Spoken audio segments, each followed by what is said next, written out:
नमस्कार मेरे प्यारे दोस्तों, आशा करते हैं आप सभी स्वस्थ और मस्त होंगे और आप सभी को आपके अपने अध्ययन केंद्र समर्पण विद्यापीठ में तहे दिल से स्वागत है। जी हाँ दोस्तों, आज हम लोग कक्षा 12वीं का काव्यखंड का अध्याय चतुर्थ का अध्ययन हम लोग करने जा रहे हैं।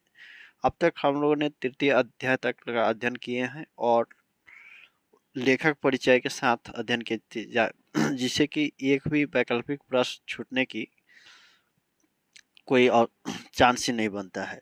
लेकिन फिर भी आप लोग उसको थोड़ा सा बार बार दोहराते रहेंगे, एक बार मतलब समझे ना, जिससे कि आपको मतलब ज़्यादा उस दिन परीक्षा के दिन ज़्यादा आपको घबराने की आवश्यकता ना पड़े कि हाँ भैया क्या हो गया नहीं हो गया, समझे ना।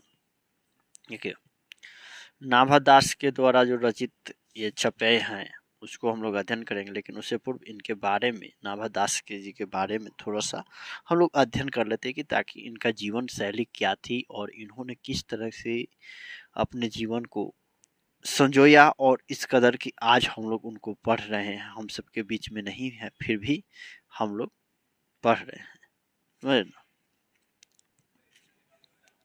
देखिए, नाभादास जी का जो जन्म है 1570 अनुमानित है, समझे ना। अभी तक मतलब एग्जैक्ट जो होता है ना वे नई बात स्पष्ट नहीं हुआ है। निधन अज्ञात है, 1600 तक वर्तमान में अभी तक मानिए जा रहा है। बात समझ कि जिंदा है कि भी नहीं है, मतलब अज्ञात कहा जा रहा है। जन्म स्थान देखिए इनका, सांप्रदायिक मान्यता के अनुसार दक्षिण भारत में शैशव में पिता की मृत्यु और अकाल के कारण माता के साथ जयपुर राजस्थान में प्रवास, दुर्योग दुर्योगवश दुर्योगवश माता से भी बिछो हुआ, समझ ना। शिक्षा गुरु और प्रतिपालक की देखरेख में स्वाध्याय सत्संग द्वारा ज्ञान अर्जन हुआ, समझ ना। स्वाध्याय सेल्फ स्टडी के द्वारा ही इनका पढ़ाई लिखाई हुआ और गुरु प्रतिपालक थे उनके द्वारा। प्रतिपालक बात समझ ना, जो दूसरे को पालता है। अभिरुचि इनका था लोक भ्रमण, भगवत भक्ति, काव्य रचना, वैष्णव दर्शन चिंतन में विशेष रुचि रखते थे।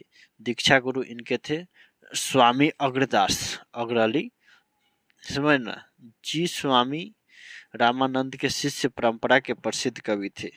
अस्थायी निवास वृंदावन में है, समझना। कृतिया भक्तमाल, रचना काल 1585 से 1596 निर्धारित। अष्टयाम वर्ष वर्षा गद्य में, अष्टयाम रामचरित मानस की दोहा चौपाई शैली में, रामचरित संबंधित पकड़िन पदों का संग्रह। विशेष कवि नाभादास की पारिवारिक सामाजिक पृष्ठभूमि अधिकतर विद्वानों के मुताबिक दलित वर्ग की थी, समझ ना, दलित वर्ग हरिजन की थी। देखिए, इनका भी जीवन देख रहे हैं ना, मतलब माता पिता का भी बचपन में ही देहांत हो गया और जो शिक्षा उनके गुरु और प्रतिपालक की देखरेख में हुआ था, समझ ना। और रुचि किस तरह के हुआ, विशेष कवि नाभादास सामाजिक।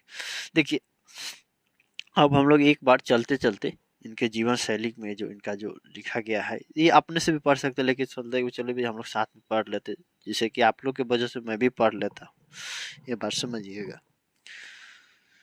नाभादास सगुनु पासक राम भक्त कवि थे। उनकी भक्ति प्रचलित राम भक्ति से थोड़ी भिन्न थी, थोड़ा सा। उसमें मर्यादा के स्थान पर माधुर्य भाव का फूट था। वे गोस्वामी तुलसीदास के समकालीन थे और स्वामी रामानंद की ही शिष्य परंपरा के में दीक्षित थे, किंतु उनकी सोच और मान्यताओं में किसी तरह की संकीर्णता नहीं थी। पक्षपात, दुराग्रह या कट्टरता से वे पूर्णतः मुक्त एक भुक सहृदय विवेक संपन्न सच्चे वैष्णव थे। प्रसिद्ध कृति भक्तमाल भक्ति कवि नाभादास के शील, सोच और मानस का निर्मल दर्पण है। अविचल भगवत भक्ति, भक्त चित्र और भक्तों की स्मृतियां नाभादास का अनुभव सर्वस्व यही है। गृहस्थ, सामाजिक, सांसारिक जीवन, विस्तृत और जटिल मानव संबंध इत्यादि का उन्हें अनुभव नहीं था। वे एक विरक्त जीवन जीते आए संत से। स्पष्टता उनके अनुभव के उस छोटे दायरे में ही उन्होंने अपनी अभिरुचि, ज्ञान, विवेक, भाव प्रसार आदि के द्वारा प्रतिभा का प्रकर्ष उपस्थित कर दिया है। भक्तमाल जिसकी आगे परंपरा चल पड़ी है, यह प्रमाणित करता है। देखिए, इसमें पढ़ने वाला है, आप लोग को लग रहा है कि कविता पढ़ रहे हैं, कहानी पढ़ रहे हैं, कथा पढ़ रहे हैं, समझ ना? तो नहीं, इसमें समझने की क्या लग रही है, मुझे तो यहाँ पर कोई आवश्यकता नहीं नजर प्रतीत हो रहा है, इस वजह से मैं पढ़ते जा रहा हूँ। अन्यथा मुझे लगे तो आप लोग बताइएगा, आप लोग को लगे तो। भक्तमाल जैसा कि नाम से ही स्पष्ट है, भक्त चरित्रों की माला है। उसमें नाभादास के पूर्ववर्ती और समवर्ती वैष्णव भक्तों के चरित्र वर्णित है। भक्तों के चयन में धर्म, संप्रदाय, जाति, लिंग और निर्गुण, सगुण आदि के विभेदकारी आग्रहों को महत्व न देते हुए केवल वैष्णवों को ही ध्यान में रखा गया है। यह वैष्णव भक्ति के अनुरूप ही है, जिसमें जाति पाति पूछे नहीं, कोई हरि को भजो सो हरि के होई। मतलब जाति पाति पूछो नहीं कोई, समझना? जो ऐसा बात नहीं कि कोई जाति को पुजा रहा है तो उनके ज्यादा भक्ति ध्यान होगा और उनका नहीं होगा, जो मतलब संपन्न है, मतलब किसी उछले पायदान पर आते हैं या निचले, सामाजिक दृष्टिकोण से मैं बात बता रहा हूँ भैया। मैं धर्म का विभाजन, जाति का विभाजन कम नहीं कर रहा हूँ, समझना? जैसा क्रांतिकारी उद्घोष है, भक्तमाल में वर्णित सभी भक्ति कवि नहीं है, किंतु भक्त कवियों की संख्या कम नहीं है। संपूर्ण भक्तमाल छपे छंद में निबद्ध छप्य एक छंद है, जो यह 6 पंक्तियों का गेयपद होता है। ये देखिए, इसका एक अलग तरीका होता है। इसमें 316 छप्यों में 200 भक्तों के चरित्र वर्णित है।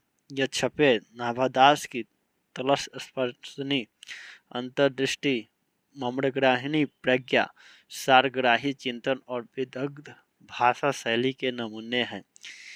इनके पीछे कवि के विशाल अध्ययन, सूक्ष्म पर्यवेक्षण, प्रदीर्घ मनन और अतरंग अनुशीलन छिपे हुए हैं। यह छप्य नाभादास की हृदय आलोचनात्मक प्रतिभा के भी विशेष प्रमाण है।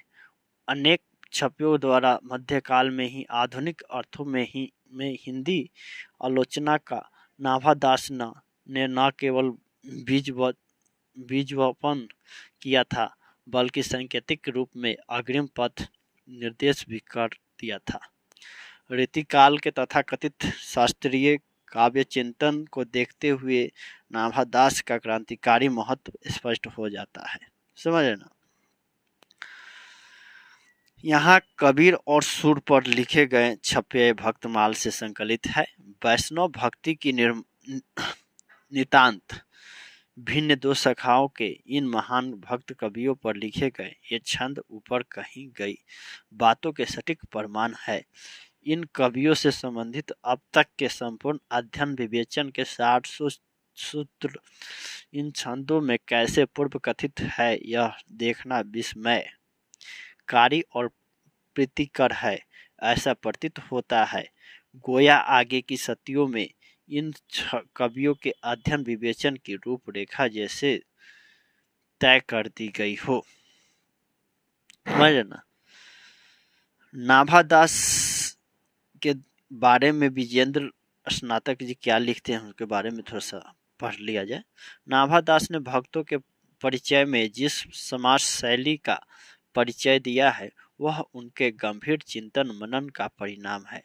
जिन भक्तों का परिचय उन्होंने लिखा है, उनकी रचना शैली, काव्य कला, भक्ति पद्धति एवं अन्य विशिष्टताओं आदि को प्राय एक ही छपे में कूट कर समाविष्ट कर दिया है।